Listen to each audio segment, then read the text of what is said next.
This is another episode of Standup Comedy, your host and MC, celebrating 40-plus years on the fringe of show business. Stories, interviews, and comedy sets from the famous and not so famous. Here's your host and MC, Scott Edwards. Hey, welcome to this week's show. We have a very old friend joining us tonight.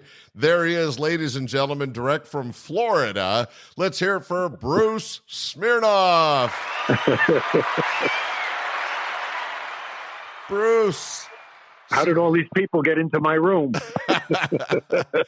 It is so... So you said to me, you just prepared a cocktail in order to speak to me. What are you drinking, Scott? Well, I was trying to tell you before the interview that to get in the right spirit of talking to such a great comic and friend, that I had made myself a little cocktail, a little bourbon. Ooh, that, you know what you turned me on to? Again, you don't know the effect you had on all of us comedians. Many you put into a death coma, but I was one that escaped. But you taught me how to drink seriously, and to this day, I'm not a big drinker, but I spent a lot of the last few years on ships. But you showed me a drink. It's whiskey with club soda, but the most important thing is you take the lemon twist, and you run it around the top of the glass, and you turn me onto that. And now, because of that, I have Crown Royal. I know that's not yours. Were you Glenlivet? Yes, you were Glenlivet, right? I enjoy a good glass of Glenlivet. Yes, I do. Yeah, you turned me on to Glenlivet, On the Rocks, club soda. In fact, while we talk, I'm going to have that. And I don't drink, but in honor, and I have lemon. I got lemon. Good. You're going all out for the podcast. I can't tell you how nice that is. And what I was trying to tell you in the pre-show, and you stopped me, was I can't believe it's been so many years, but it's just a pleasure to hook up with you and catch up and chat. You are always one of our favorite people, part of the family, and one of the top and funniest headliners to regularly played the club. So thank you for those years. This is Chivas Regal. Is that whiskey? Yeah, that's very good. It smells like it. I have it in a decanter. I put Scotch tape on the side, and it says Chivas. So I know this is probably 40. I don't know. I got this when probably not long after you told me. I got to find you put this like, I would say, yeah, I'm going to just do it like a normal person. Go ahead. Keep talking to me. Well, I did want to introduce everybody to you by saying, and by asking, what brought you to working with me in Working Laughs Unlimited? Well, as you know, I don't know if your listeners know, you were one of the first comedy clubs to get with the program. I remember working for you, I believe it was 1980, yes? Yes. Okay. So there was a comic boom that sort of started around 79, but that was in 78. And really I think it was the Mork and Mindy in September of 78 that gave the gigantic gush, because Robin Williams was so popular at the Comedy Store, and it just turned the world into stand-up comedy freaks. Steve Martin, obviously, before that, but it was really that Mork and Mindy phenomenon. And then, so it was everything comedy. And then they had that silly show, Make Me Laugh. Now that was on syndicated television, so everyone could see it. And no one really knew the difference between network TV and syndicated TV. It was just another channel on your television. So that became out of nowhere a very popular show, and that had all these guys that were unknown, but going to be famous eventually. And you were able to snag all those people. Yeah, and you're talking about big stars ultimately. Big. Yeah, I was able to. Big. Right. I was able Yakov. You had Yakov Smirnoff. You had Robert Wool. You had Kevin Nealon. I used to come up with Kevin all the time. So yeah, you had Bruce Baby Man Baum. Come on, help me with the names here. Oh no, we tapped into the early years of right before there were comedy clubs. It was you, and because of that, and you were at the Delta Queen. You were in a restaurant, and you were just the bartender there, right? And then you got your own standalone club. We took over the banquet room for a number of months, and then when they tried to force me out of business, I opened up across the street. Yeah. And you were. So that's when So I'll tell you another story. When I had lived in LA. I moved out there in 1978. I moved out in October of 78. So I moved there like 3 weeks after Mork and Mindy had premiered. So I got caught. I just moved to a town that was that phenomena, that Mork and Mindy, that Robin Williams fever. And I really wasn't good, and I wasn't accepted at the comedy clubs at that point. I had a really good look, but I just was so young. I was only 22, and I had done stand-up in Boston where I was in college, but I really had not found my chops, nothing. And but you started so in here Boston. I was in Boston. I went to Boston University Film School, and here I was in Hollywood and, unable to get on stage, but not smart enough to realize to leave and go, try to get good in another city. So I would, I cobbled together some of the worst clubs. Can you say swear words on your show, or you wanted to keep it clean? No, I'll say dumb. I was going to say shithole, but I'll just say dumb. So you had to work the worst places. So anyway, you were so eager for acts that I don't know how I got to you, but you booked me as an MC opening act. And I guess I was good enough to do 10 minutes of material.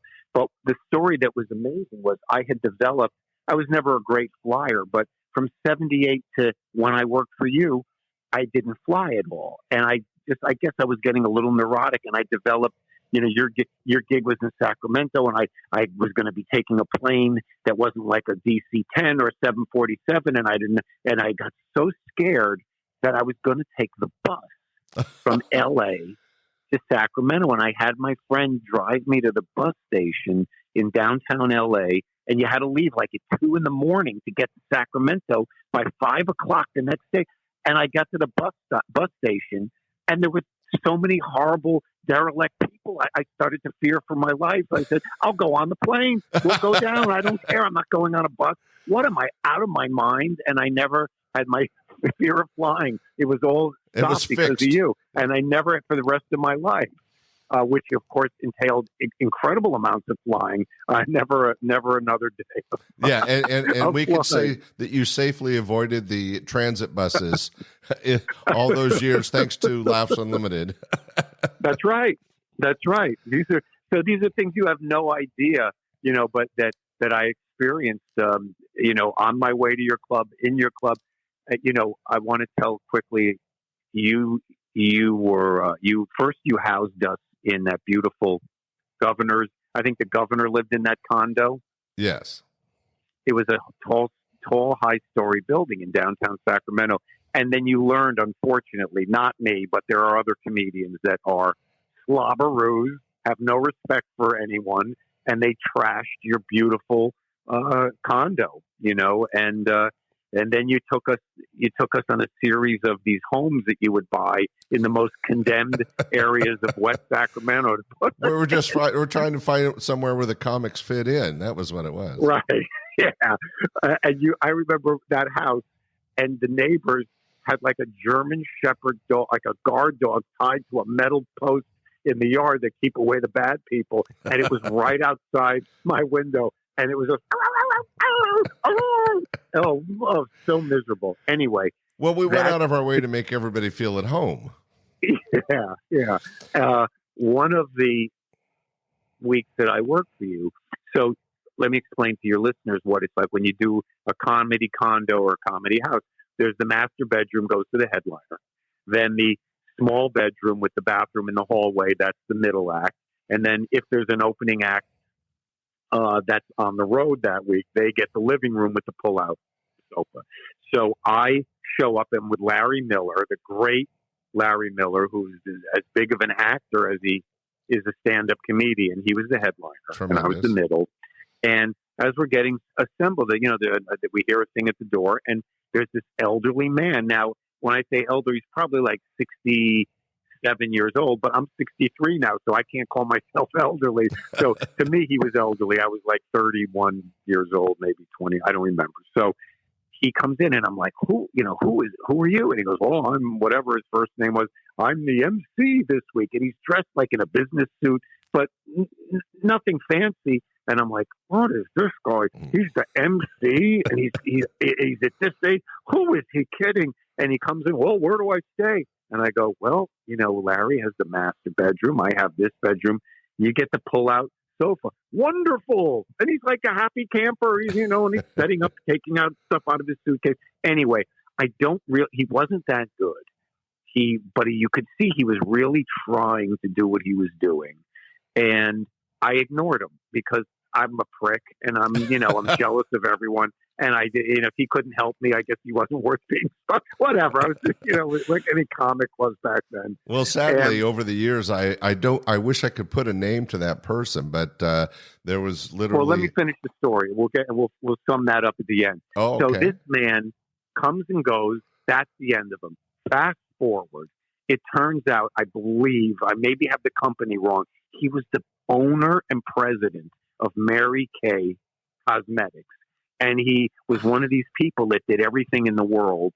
And one of the things he didn't accomplish in his lifetime was to be an idiotic stand-up comedian. So this was his bucket list. So this guy did it. From what Craig Shoemaker would know his name because Craig hung out with this guy. It turned out that whoever he worked on the road with that was a golfer, he would then send for them in his private jet. And through the 90s and the 2000s, and I imagine he may not be with us anymore, but he was really kind to the people who were nice to him. Not me, but I didn't play golf. And how did you put it? You ignored him. It just goes to show you, be nice. Don't do what I do. Yeah, be nice to everybody, right? Be nice to everybody. The one guy I wasn't that nice to.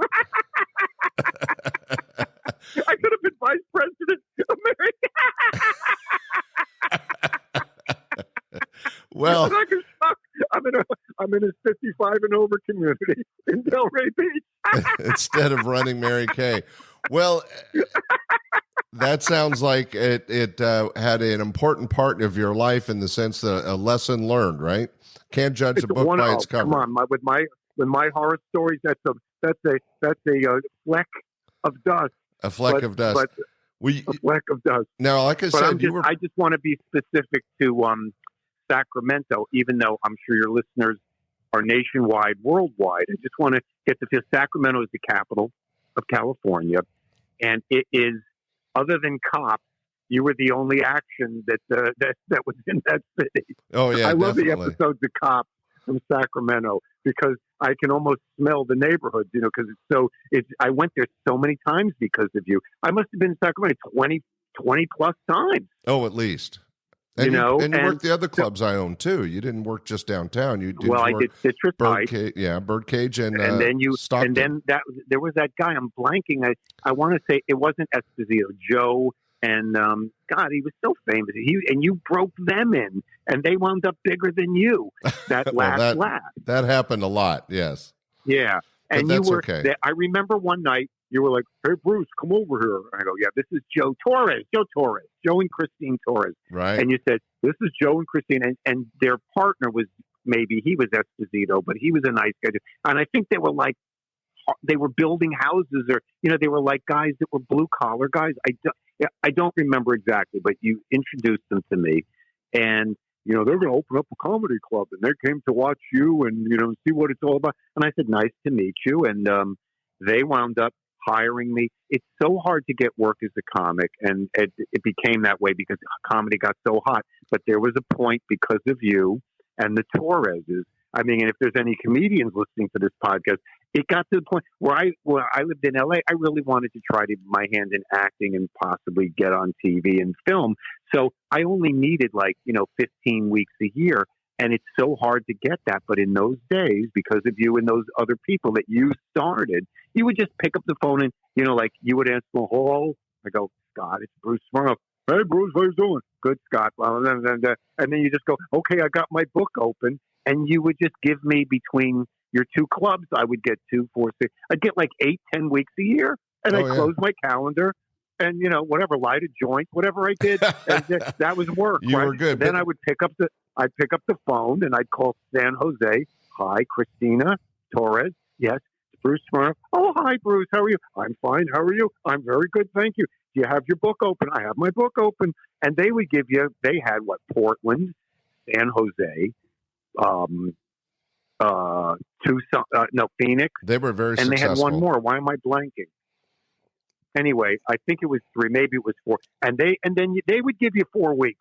And I'd close the book and I go, I don't need any more work for the year. That was, I was living like a real bachelor, and that's all you needed. You'd make your $20,000 or whatever, and you were a happy camper, and they paid airfare and room and board while you were there. Right. So yes, you were so wonderful. It was such a great time. You bring up a good point, is especially when I had the 3 clubs, if you had somebody as popular and as part of our comedy family like you, and there was a few others, you could literally end up with 12 to 15 weeks in a year. And like you said, a lot of guys, that was enough to keep them busy. And it made us important, but it also gave us an opportunity to bring back people that we thought were really talented. We're both using each other. You guys were getting some income, and we were getting some great comedy that we could trust. Yeah. Yeah. Now, and it was so over such a long window of time, which is also ironic because I worked on the ship with someone from Sacramento, and I'm blanking on who exactly it is, but I think they knew who you were. But it was so fun. I watched when we first went to Sacramento. Old Town, which is where Scott's Club was located, was not doing well. Correct? No, it started off as where the bums hung out. Right. So when you did his club at first, it was like, well, I get it. There's a museum train thing, but there's nothing to do. And then within a few years, it became the rage. Oh yeah, we had a lot of nightclubs. And then you opened up your spaghetti. Didn't you have an Art of Pasta? The Art of Pasta, good memory. And your photo gallery, you sold cartoon gallery. cells. Yeah. Wow, you have a good memory, Bruce. I'm 63 years old. I'm not dead yet. I mean, Well, but a lot of people didn't pay attention. I'm a fairly intelligent person, but yes, no, I'm just kidding. No, but a lot of other comics wouldn't have paid attention. I did want to point out. Wasn't there an underground? Was there underground there where you could go under the street and you go? No, maybe not. But I remember one time. God, this is terrible. And then it had a downturn. So I actually watched Sacramento down, up, then down, and now I think it's up again. Is it good again? Yeah, it's doing okay. Yeah. What I was going to mention was that not only did you do great on stage, and we had a lot of fun watching you entertain the crowds, but as I mentioned, you were part of the family, and you did some of the activities off the stage with us. Didn't you go with us on bowling night or? That was great. We used to do things with the entertainers outside of the club. What was the name of that diner that we went to, where you ordered? Above being overweight, you ordered like at 2:00 in the morning a stack of like 12 pancakes and like a tube of butter to put on it. And I turned to Alan Murray. I said, "He'll be dead by Tuesday." We still do that line. Oh, I couldn't believe anybody eating 12 pancakes at 2:00 in the morning. I couldn't believe that was when we were doing that Vega-Rama show. Remember? Oh, Vega-Rama. In fact, Joe was mentioning today how you were part of Vega-Rama. We enjoyed doing that in the Firehouse Restaurant Theater. And so to your listeners, that was an interactive show written by Rick Corso, another comedian. And it was like one of those Tony and Tina where the show is active. It's involving people in the audience, and you don't know where it's going. And sometimes it's improv, but it's got a rough outline to it. So the thing was, you got to play. We put you in the show, and I played the owner of a Las Vegas casino, and I'm a prick. And you were like a lowly assistant. So here's a comic who, in real life, who respects the club owner and wants to work with him, but now the roles theatrically are reversed. So my character, all he does is belittle you and call you an idiot and a moron. Yeah, I think you enjoyed that a little too much. One of my favorite lines from that show was one of the actresses was playing the part of the casino waitress, and Rick Corso. Rick Corso's playing his headliner bit, and he says, "Hey babe, do me a favor and grab this person a cocktail." And she goes, "I'm an actress, not a waitress." And he goes, Yeah, well, then act like a waitress and get him a drink. That was Chris. I'm blanking on her last name, but Chris is on Facebook. And Chris got married and had children, and she married a very successful man, and she's doing stuff in her own right.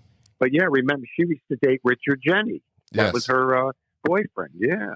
Well, we had doing that show, which was real different than stand-up. I like breaking the rules of a comedy club and doing different things. And I would mention in other episodes, I like bringing in variety entertainment like magicians and jugglers. And a lot of clubs didn't like doing that. But I also produced a few plays on stage with over the years. And Vegarama. After us or before us? Vegarama was 1994, I believe. 3-4, somewhere in there. Well, we did a... 93. Yeah, we did a couple one-man shows and a couple other mini plays that entertainers had written. But Vegarama was my favorite. In fact, Rick Corso and I looked very seriously at bringing that show back as its own piece, but we weren't able to do it. But it was something I really enjoyed doing. Well, it got a lot of attention from HBO at the time. And I think the problem was they wanted to put a star in place of Rick. And, you know, he didn't want to, I don't think that was up his alley, but it did get not a nibble, but a big nibble at HBO. I believe after that, Rick went on the road onto the cruise ships. He preceded all of us. He was one of the first to say that's where the money is. And cruise ships are good money and a good way to make a living if you don't mind being on the sea all the time.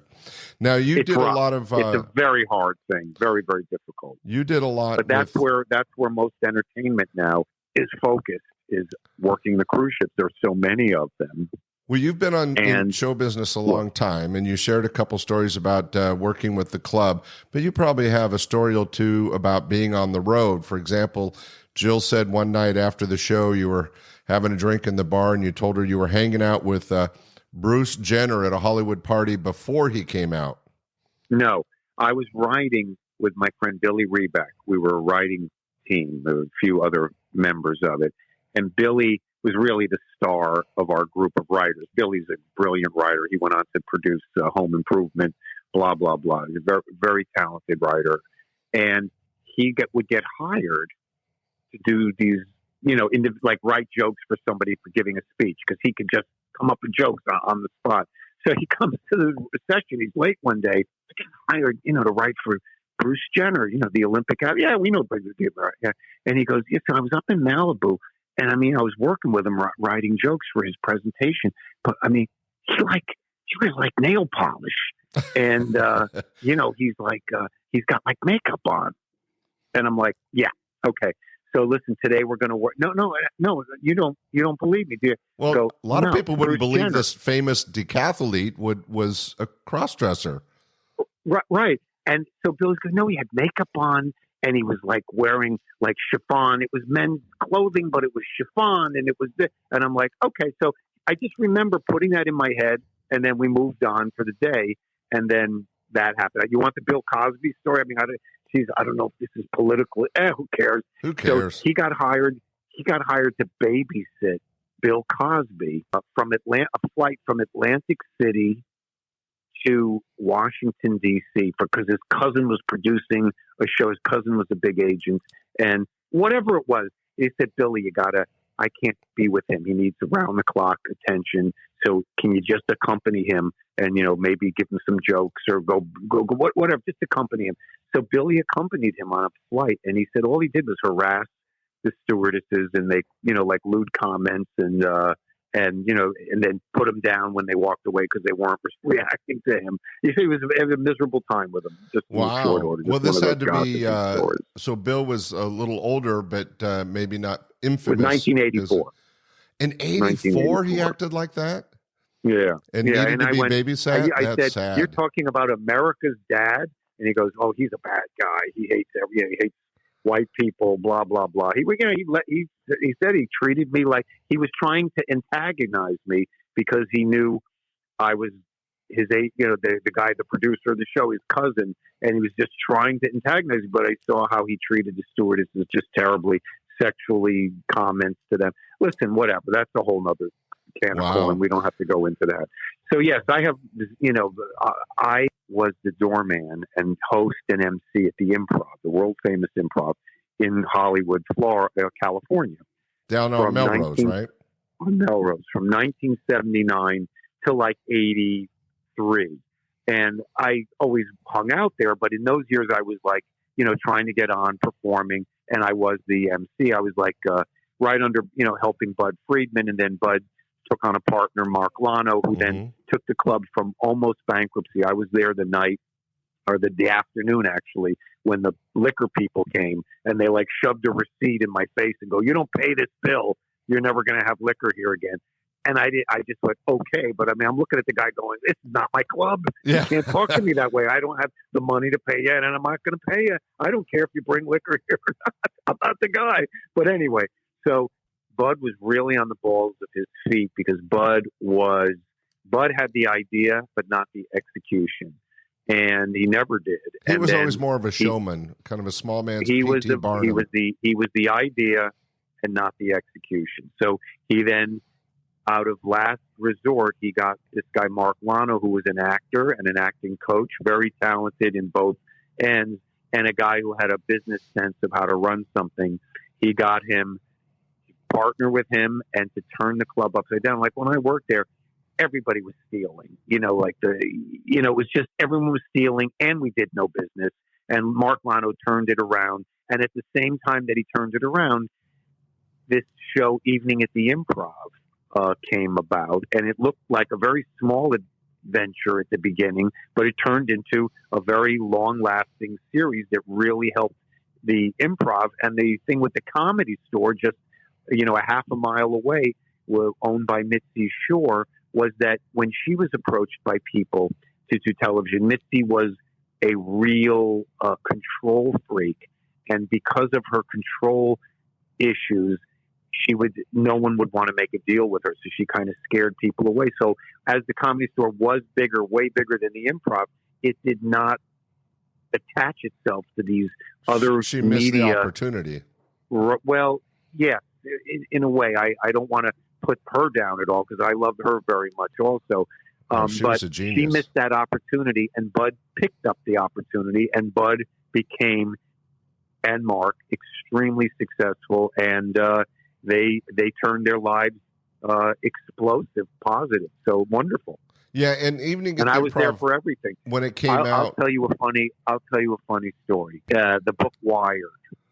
Now here I was just telling the story the other day. I was all I wanted to be was a comedian. I wasn't a goody. I mean, I smoked pot, so I wasn't this goody two shoes. But my goal was comedy, and I didn't understand other things and nuances in life. So I see this book Wired after it's written about John Belushi, and his life and him dying of drug overdose and all this. But Belushi used to get his coke at the Improv, and it's talking about the Improv, and it's going, the Improv, the largest coke den in Los Angeles. And I'm going, wait a minute, I was there every night. What are you talking about? I didn't see any. I'm such a schmuck. No idea.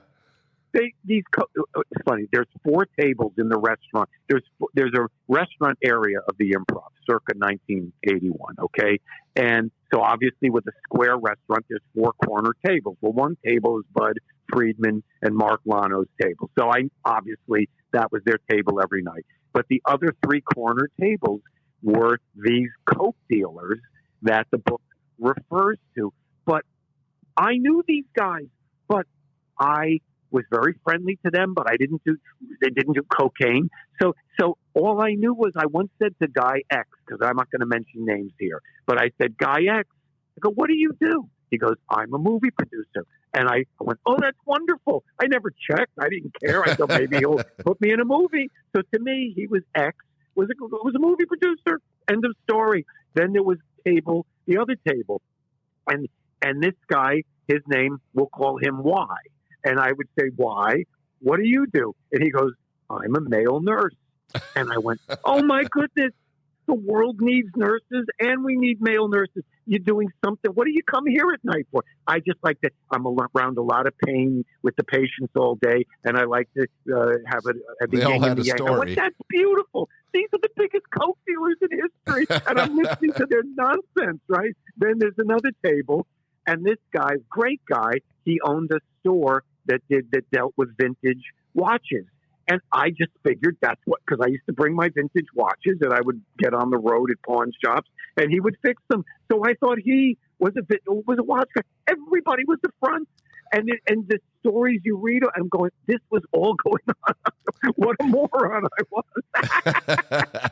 Well, if you're not part of the party, I guess they didn't want to make you aware, but that's interesting. I was there many, many, many times and sat at some of those tables, but was not part of the drug scene either. That was something we always tried to avoid at the club, although you're a square. You're not one of those people. No. Yeah, but it was funny. No. One night, John Fox had a spoon of Coke and was chasing me around the green room. Come on, it won't kill you. Come on, give it a shot. Now, this podcast, do you want terrible stories or you just want to keep it on the up and up? Oh, no, we're just trying to be entertaining. I did want to, you've had a lot of great. You did mention I was with him near the end, and he was an enigma in that John Fox is who we're talking about, and it had a very sad ending to his life. Yeah. I will tell you, men, please have your prostate checked, always get your blood checked. I think he left a nice message urging people to do that.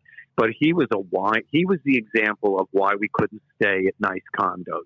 He was a gonzo comedian in that he was just this ribald guy that was bawdy, filthy, triple X rated, but he had a look of him like an all-American boy. Surfer and he's dude. Just like, let's party.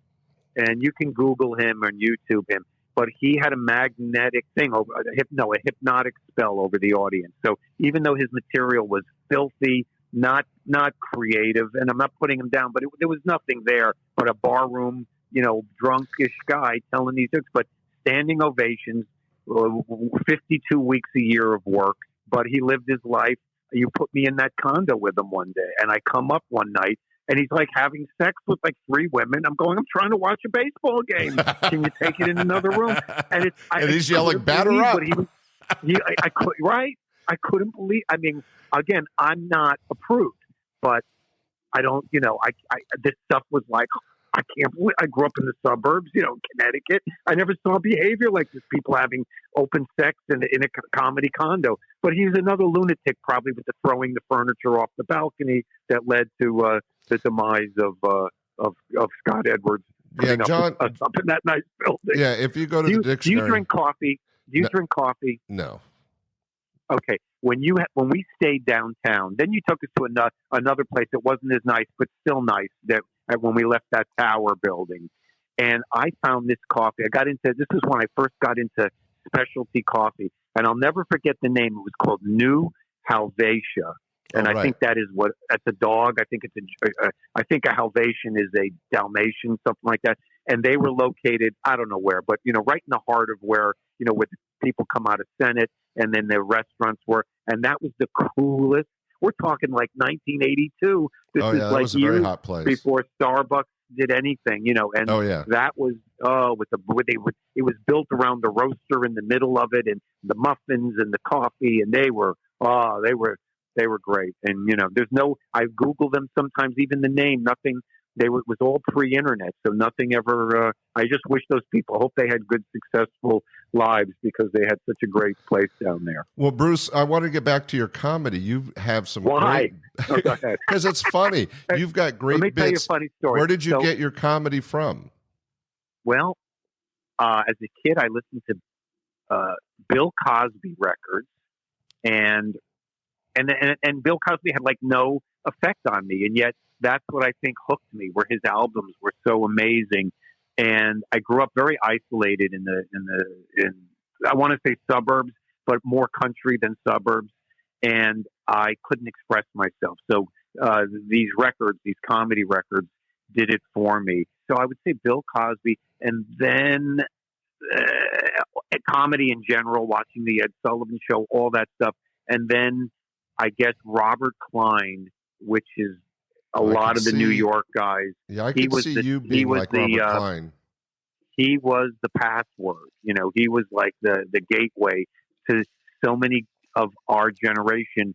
When you break down comedy, there's comics that are bad writers but fantastic performers, and then vice versa. And then there's guys that have everything. And he was in baseball, they call that a 5-tool player. So he was a 5-tool player in comedy. He could write, he could act, he could do voices, he could sing. He just could do everything.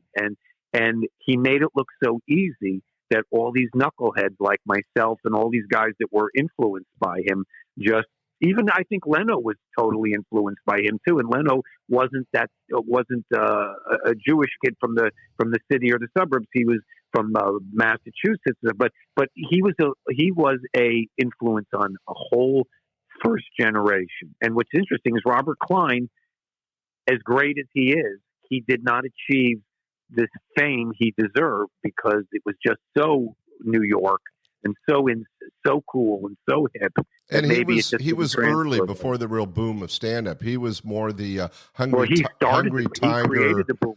Yeah. He created the boom of stand-up. He was the reason people would go to the Improv when it was. I forget how Bud opened it. It was like a place to go after Broadway, but I don't even think it had booze yet. I think it was like coffee and tea and desserts.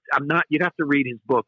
I don't remember exactly, but having Robert Klein there was like the first guy. Like, we got to go see this guy Robert Klein, and so he was like one of the first. So yeah, brilliant, phenomenal. So that's how I got influenced.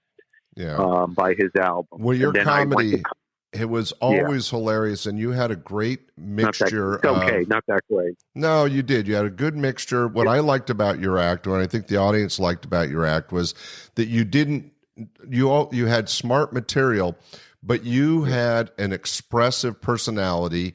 For some reason, what's coming to mind, like if you saw an Italian doing a speech and they're using their hands and using their facial expressions, you could control your face, your arms, but your facial expressions were always memorable and fit perfectly with the material. Now, sadly, we can't share that physical part, but right now we're going to take a quick break and listen to a set from you, Bruce, if that's okay. Oh, the torture. Yeah. The torture time. Everybody sit back and relax. Some great stand-up comedy. Here he is, Bruce Smirnoff, live on stage. She got my juices going. It's a good thing I dress very sexy tonight. That's another thing. I'm in this business a long time, and I know you have to feel good thoughts and feel sexy. But when I 42 years I'm in show business. When I started out, I wanted to be a Chippendales dancer. And I went on my first audition, took off my clothes. They said I should be a comedian. You're smiling. Sexy is making people laugh, of course. When I was in 5th grade, all the girls used to drool over me. It was a special school, but they liked me. That time. These are the jokes, but these are what are called self-deprecating jokes. I don't make fun of you. I take it all out on myself. It's a lot safer for my health to do it that way. And you would think people would appreciate it. I'm on a ship, again, maybe 6-7 months ago. I'm up in the buffet, and this woman's like waving me over. I go, oh, no. Yes, ma'am, how are you? Because I watched your show the other night. You make a lot of fun of yourself. I don't appreciate your humor.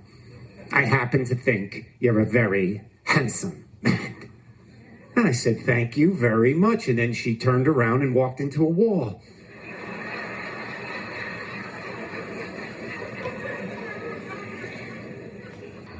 Roughest, you ever been to a biker bar? Probably not. This place like a 2-tattoo minimum just to walk in. The ladies' room had urinals in it. This is a rough joint. So at the end of the show, the bikers want to go have a beer with you. And I can have like one beer in it, but they get a little wasted. And they've never met ethnic people like me from the East Coast. So it always starts that they get real chum. I want to ask you a question. I go, yeah, sure. What do you need to know? They go, how come you Jews? I like it when they started out, you Jews. I'm looking around. Maybe a bus showed up. Who's here? What? Where's Uncle Morty? Did I get a toy? Who came? Company's here. I go, how come you always lawyers and doctors and in show business? You different than us? I go, hey, man, read your basic U.S. history. Like all the great ethnic people that came to the United States, we assimilated, got with the program, end of story. However, if you want one, and I mean one teeny, tiny difference, we don't seek dangerous jobs like everybody else. Because let's face it, when they find a telephone worker slumped over an electrical pole with 10,000 volts shooting through his body, do you think that's Murray Sheckelstein?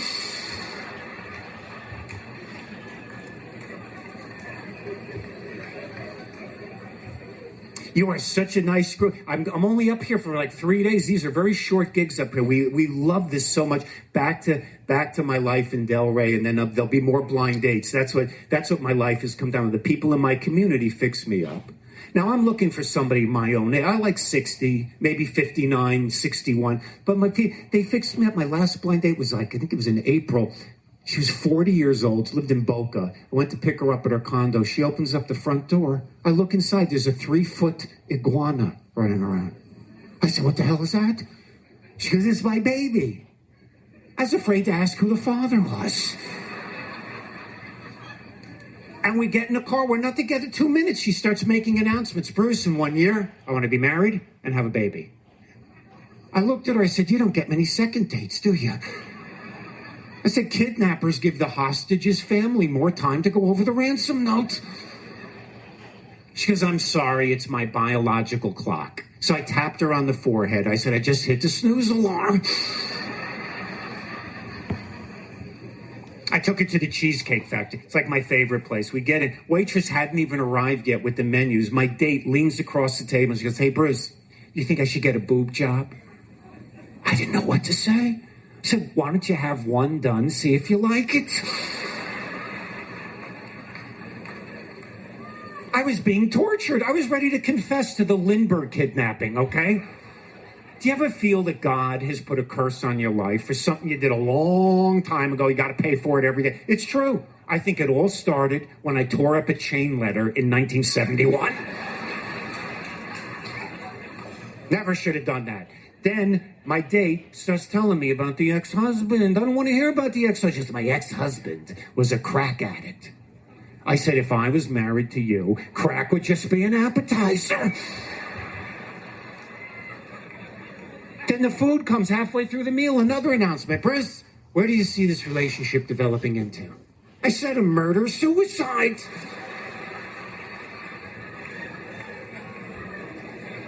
I'm driving her home as fast as I can to another announcement. Bruce, you know something? I'm not like the other women. I don't go all the way on the first date. I said, I didn't think you did. And I dropped her off at the bus stop.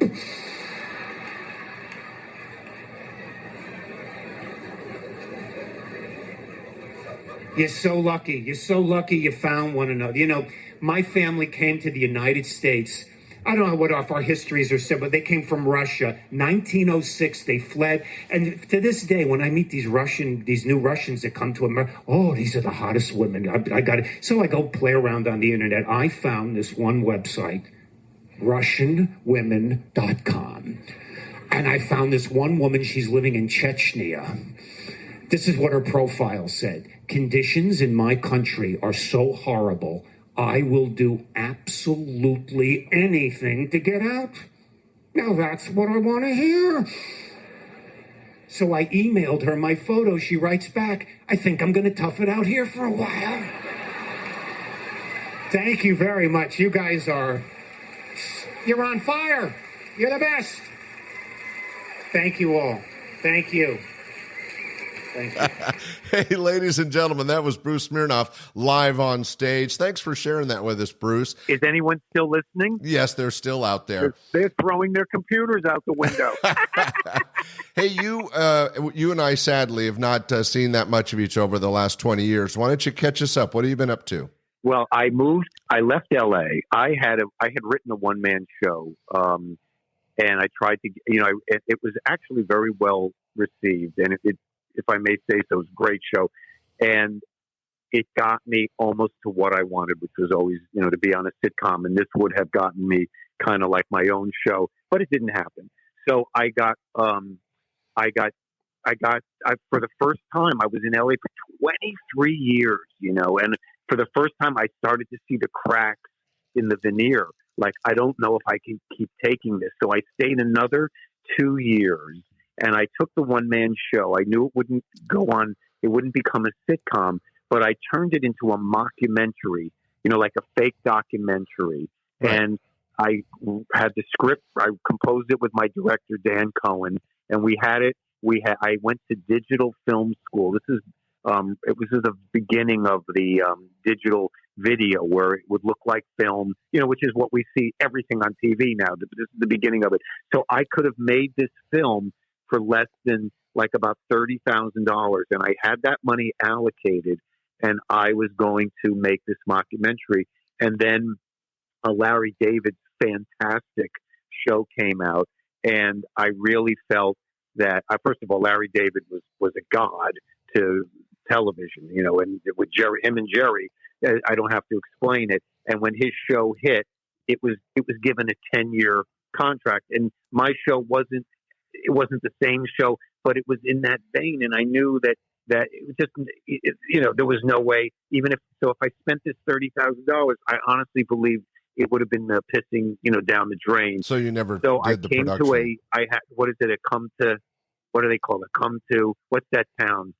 There's a come to Jesus, but they also call it come to Damascus, a come to Damascus moment, where I said, I've got to stop this nonsense of trying to become famous. It's not about being famous. It's about being a comedian. Well, it's about making a living doing what you love. Yes. So I had to test myself. So I moved to New York in 2001 to just be a comedian and not care about going out for commercials and not trying to be me, famous. It was to test myself to do stuff. So I moved to New York and I moved to Brooklyn. It was really good. I got it because I was really good at. Was a bad comic in the late 70s and mostly through the 80s. I finally got good around maybe, let's say, 90, 91, 92. Then I got really good. I'm really good, but it doesn't matter. It just doesn't matter. But so I went to New York. I was really good, and so I got on at all the good clubs. And I was like this older guy, even though I was only 46.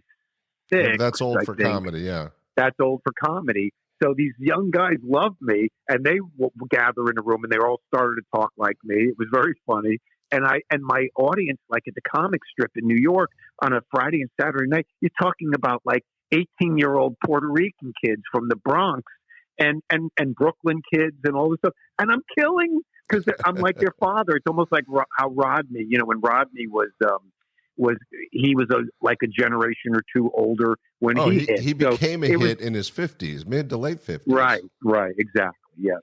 And correct. And so did my friend Jackie Mason. He had two different phases of his career. Anyway, so it was great, but then something happened, and I'll tell you what happened. It was the show Last Comic Standing, and Jay Moore was a friend of mine who really loved my one-man show. He was a big fan of mine. He sought me out, and we the last couple of years in LA was very friendly with him. He was a great, talented guy, and I knew he was hosting the show, and I was appalled that no one called me, to even do an audition. And then what happened? And I said, why aren't they calling me? I'd be great on Last Comic Standing. Why aren't they calling me? And then I came to another come to Damascus or whatever Jesus moment where I said, I caught myself. You're trying to be famous. You can't do that. It either comes to you or you forget about it. You can't chase this tiger. It's whatever the expression is. You can't chase this. It's not, So I got really pissed off at myself, Scott. And I said, I got to move away from New York. I got to further so you blamed myself. Yourself. I blamed myself. Oh, it wasn't that's too Jay's bad. fault. It was my fault. So I moved to Florida to try to get out of show business. I said, big I don't know stand-up anything. hub, by the way, Florida. It's non-existent.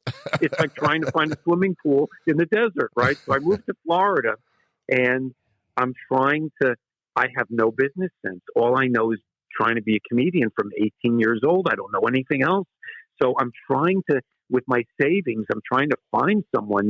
Maybe I can open up a coin-operated laundry because I need a start. or maybe a yogurt, and no one would take me. I had the capital, and no one would take me on as a partner. So what happened was, unknowingly, I wandered into, yes, there's no comedy clubs per se in Florida, Right. but there's plenty of places to perform, which I didn't understand.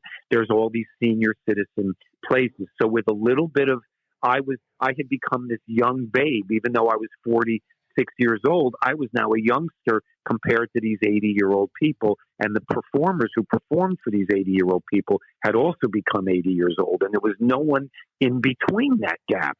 So here was this new guy that could work these ethnic, mainly Jewish or some Italian, but mostly New York audiences that moved to Florida. And with a little bit of trying, I became like a really big act down here, and I did very well. I bet they loved your material, and you were never dirty. I had to change a lot. I had to no. I had to change a lot of my material. Did you really? Can't be caustic. Oh yeah. Remember, I used to do the joke about my grandmother had Alzheimer's disease and Lou Gehrig's disease. She swears she hit 100 home runs, but she never remembered when. Right? That was I remember that. I go, I shouldn't do that joke because Grandma's no longer with us. We traded her to Cleveland. Well, that used to be one of my big. She's batting 307. That was like a big joke of mine. And when I did that the first time at these condos, I lost the audience because these people, their husbands or wives, are suffering from that disease, and you're not wearing. You have to look at this world with their eyes, not with a youngster who's got a screw it all attitude. So I really had to X out almost 15 minutes of my material and come up with different stuff. That's why the transition took me about a year. But then within a year or two, I was like a top. I'm still. Well, I was going to say, with your talent, I'm sure you came up with plenty of material about the move. But I'm really, really, really good now. But I'm cornball. So young. So do you have a people, good living in Florida joke? I got a million of them. But I don't put me on the spot. When you put me on the spot, I can't come up with one. I'll come up with one. But I'm getting somewhere. Not only am I good, now there's these cruise ships down here. And I never thought I would do well on a ship because, like I said, I become like a fuddy-duddy with my material. And these cruise lines, they got kids and families, and some of them are very ultra-religious people, that are very Bible, and I don't want to upset the apple cart. But I did not know about these luxury cruise lines that have elderly people that are gazillionaires and 5-star service. And I didn't know about that. And then one of these lines heard about me, and I had to fill in for a comic, and I was very nervous. And they said, look, just do what you can do, because it was last minute. It was actually Sammy Shore who hurt his back and couldn't make the cruise.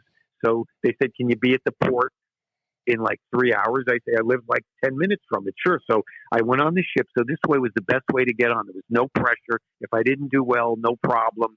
If I did well, even better. And I did great. Too. Yeah, good. And that started me on about a 12-year run on these ships, doing as much as half the year on these ships. You lose your mind, but you make a lot of money, and it is extremely lonely. Even though you're around people, it's a very weird experience. And, because you're not on vacation; you're part of the crew. And so, no, I'm not part. No. Well, I'm not part of the crew. But you're also not on vacation. No, I'm not on vacation. I'm working. Correct. But no, the beauty about this gig is I'm a passenger. I've got as great of a cabin as these millionaires from Iowa. The guy who owns the corporation, I'm in the same room as him with the walk-in bathroom, marble bathroom, walk-in closet, balcony. I thought the comics got cruise quarters. They do. I did. When you work on these exclusive lines, this is what it's different. So I fell into a bucket of poop. I got lucky. Okay. But let me tell you the first step of getting. So I did that first cruise. And then they gave me this big contract, like 13 weeks. And I go on my first official cruise after my trial run. And it's in Alaska. And half or 3/4 of the cruise is chartered by funeral directors. Okay. Geez. And I got to tell you something about funeral directors. They're not a fun bunch of people. They're obviously, this is not a big thing. So okay. That being said, I go on stage. and my audience is basically all funeral directors. I'm ready to go. Not a problem for me. And as they're introducing me, a terrible thing happens. Someone has like a heart attack, and this is going on about 90 seconds before I'm being introduced, and the MC of the show is introducing me from backstage, so he's not aware of this incident, that there's people somebody standing literally around dying on the floor, pounding on his chest. Oh, and geez. and so they introduce me, and as I walk out on stage, my microphone is cut by the master PA system, which is the captain of the ship, going code blue, showroom, code blue, which means a medical emergency in the showroom. And oh my God, it's like my first time. It's my second week on a cruise, my first week of this contract, and I've got to prove myself. And here is this master catastrophe. Now, working for you all these years and working for other comedy clubs, you got young people. There's no problem going on. But when you're with 80-year-old people, this is what happens, and it's happening at the worst time. And they're pounding, and I'm standing there like a schmuck, and it's never happened to me. Now it's happened to me a few times. I know how to deal with it, but I didn't know how to deal with it at the time. That would be scary. And like a moron, I look at the audience, and as I'm watching this, I go, looks like someone's going to get a little extra work this week. Oh, maybe. No, you didn't. Yes, I did, because I was stuck between a rock and a hard place, and I had to do something. This never happened to me before. So I said that. And oh my God, very inappropriate, to say the least. And I couldn't stop myself. And then I said, look at the bright side, folks. You can write this trip off as a taxable deduction. And oh my God, one by one, they got up and left the room, but not like at once, one by one, like a row of corn, 6 up, out. And I'm doing my act. About 20 minutes in, I went from like 400 people to like 40 people, and they didn't leave. Finally, the 40 people, they were in for the long haul. Oh, that was terrible. And they fired me. And so all those weeks, I lost those weeks. But then I got back to Miami, and I called my agent, and I said, this is what happened. And I just basically told her what I just told you. And she's screaming at the end of the phone. She's on the floor laughing. She goes, this is just, what are you going to... So they called the cruise ship line. This is unprecedented. And they put me on with the vice president of the ship line. And I said, I'm very sorry that this happened, but here's what happened. And I've never had experience with this in my life. And I told him the story, and he starts laughing on the phone. So he goes, no problem. We're putting it back on. You're on with the Manhattan trip. So he said, I'm going to be on the ship, so I'm going to watch you and make sure everything is kosher. So I was on with the Manhattan Transfer. You know who they are. Oh, They're phenomenal. Big group. One of my they were really big at the same time Robert Klein was big. So it was like the Manhattan Transfer and Robert Klein were like, they were like my heroes. And here I got to work with them. So I'm in the middle of my act, probably like 5 minutes in, and the vice president, this is when he renewed, let me come back on. And he's like in the second row, and I did a big, they're screaming. And I remember this one particular joke. It's just explosion of laughter. And I just look over at him, and he gives me the high sign. And that was it. So, next 12 years were taken care of. Yeah. Yeah, all taken care of. Oh, wow. So but that would be shocking that somebody's out there dying when you could get introduced. So, yes, you're right. So since then, it's happened 3 more times. Not on ships per se, but on land gigs. Right, going on, woman falls down, head bleeding, but now I know what to do. And if there's any entertainers out there, this is what you do. You have to put on your big boy pants. You go above entertainer. You actually become like police officer, ambulance / worker, and advisor. And you just go out and go, ladies and gentlemen, there will be a delay in the show. And you say it, you're not saying it in a comedic way. You're saying it as someone that's taking, people want control to be taken when there's chaos. And you have to, this is this shit you learn doing this stuff. So this woman fell before I went on this big Jewish organization.